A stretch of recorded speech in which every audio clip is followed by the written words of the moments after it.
Bismillahirrahmanirrahim. Assalamualaikum warahmatullahi wabarakatuh.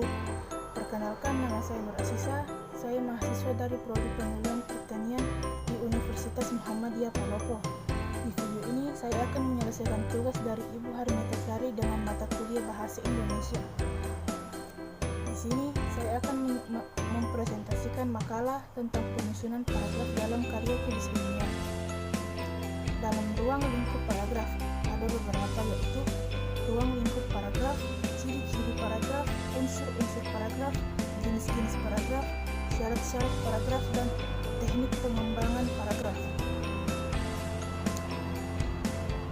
Yang pertama, pengertian paragraf. Paragraf adalah sebuah wacana mini atau satuan bentuk bahasa yang bisa merupakan hasil penggabungan beberapa kalimat. Artinya, beberapa unsur pada karangan panjang pada paragraf.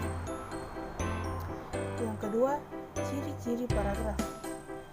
Ciri-ciri paragraf ada beberapa, yaitu setiap paragraf mengandung makna, pesan, pikiran, atau ide pokok yang relevan dengan ide pokok keseluruhan karangan.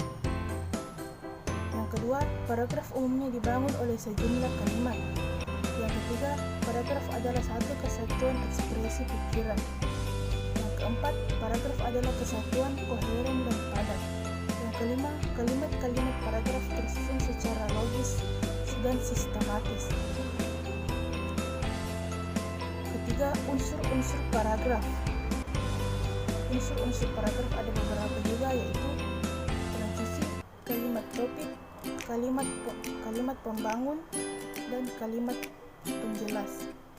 Assalamualaikum warahmatullahi wabarakatuh. Perkenalkan, nama saya Nur Afni dari Prodi S1 Penyuluhan Pertanian Fakultas Kesehatan Pertanian dan Kelautan Universitas Muhammadiyah Palopo. B. Jenis-jenis paragraf. Berdasarkan letak kalimat topiknya, paragraf dibagi menjadi 4 bagian. Yang pertama, paragraf deduksi, yaitu kalimat topik pada awal paragraf. 2. Paragraf induksi, yaitu kalimat topik pada akhir paragraf. 3. Paragraf kombinasi, yaitu kalimat topik pada awal paragraf dan akhir paragraf. 4. Paragraf penuh, yaitu seluruh kalimat yang membangun kalimat sama pentingnya sehingga tidak satupun kalimat yang khusus menjadi kalimat topik. Bentuk pengembangannya yaitu 1. Paragraf argumentasi, yaitu merupakan salah satu bentuk paragraf yang berisi gagasan, pikiran, atau pendapat dengan sesuatu masalah yang bertujuan untuk mempengaruhi pembaca atau meyakinkan pihak lain. 2. Paragraf persuasi, yaitu paragraf yang bersifat persuasi berisikan ajakan dengan mempromosikan sesuatu dengan cara mempengaruhi atau mengajak pembaca.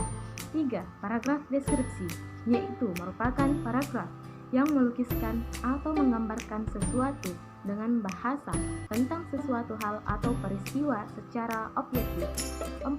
Paragraf narasi, merupakan paragraf yang menuturkan rangkaian peristiwa atau keadaan yang dikaitkan dengan kurun waktu tertentu dalam bentuk pencitraan.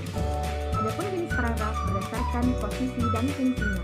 Yang pertama, paragraf pembuka, yaitu paragraf yang berfungsi sebagai pengantar menuju masalah yang akan dijelaskan atau dibicarakan. 2. Paragraf penghubung atau pengembang, merupakan paragraf yang bertujuan mengembangkan pokok pembicaraan suatu karangan yang telah dirumuskan dalam paragraf pembuka yang berisi contoh-contoh dan ilustrasi. 3. Paragraf penutup, merupakan paragraf yang berfungsi untuk mengakhiri bagian karangan. Adapun syarat-syarat paragraf, yaitu 1. Kesatuan paragraf atau kohesi, yaitu untuk membentuk kesatuan paragraf, setiap paragraf hanya berisi satu pokok pikiran. 2. Kepaduan paragraf atau koherensi. Kepaduan paragraf adalah kepaduan antar paragraf dan intra-paragraf. Nah, untuk memperoleh kepaduan yang baik antara kalimat-kalimat dalam sebuah paragraf, harus diperhatikan persyaratan berikut, yaitu A. Masalah kebahasan. Masalah kebahasan dapat dibangun melalui koherensi, yaitu repetisi atau pengulangan kata kunci, kata ganti, kata transisi, dan bentuk paralel. B. Perincian dan urutan alinea, yaitu masalah perincian dan isi urutan alinea dapat diuraikan sebagai berikut, yaitu pertama, kelengkapan atau ketuntasan, 2. Konsistensi sudut pandang, 3. Keruntuhan. Teknik pengembangan paragraf. Beberapa teknik yang dapat dilakukan seorang penulis dalam mengembangkan paragraf, diantaranya A. Teknik alamiah. Teknik alamiah merupakan pengembangan paragraf berdasarkan urutan ruang dan waktu. B. Teknik klimaks dan antiklimaks.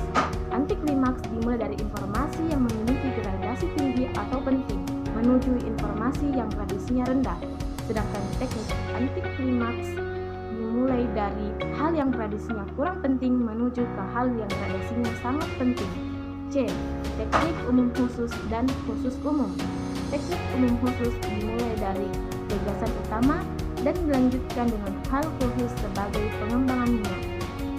Sedangkan teknik khusus umum dimulai dari hal-hal khusus yang merupakan penjelasan kemudian disimpulkan menjadi hal atau gagasan umum. D. Teknik perbandingan dan pertentangan, yaitu teknik ini digunakan untuk mencoba memperjelas gagasan utama dengan jalan membandingkan dan mempertentangkan hal-hal yang dibicarakan. E. Teknik analogi merupakan teknik yang digunakan untuk membandingkan atau menyamakan sesuatu dengan yang sudah dikenal dengan yang kurang dikenal. F.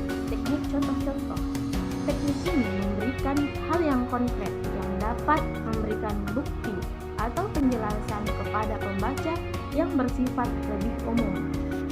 G. Teknik sebab akibat.